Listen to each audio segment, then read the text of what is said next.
പ്രണയം എന്ന് പറയുന്നത് ഒരു തേങ്ങ പോലെയാണ്. ഒരു തേങ്ങ പോലെയാണ്.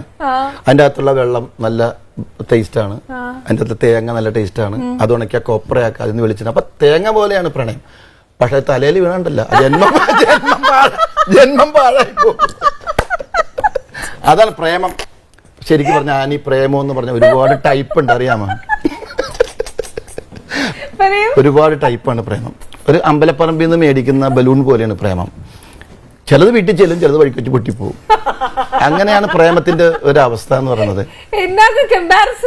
അല്ല, പ്രേമം പല ടൈപ്പ് ഉണ്ട്. ഇപ്പൊ ഗിഞ്ചറ പ്രേമുണ്ട്. ഗിഞ്ചറ എന്ന് കേട്ടിട്ടുണ്ടോ?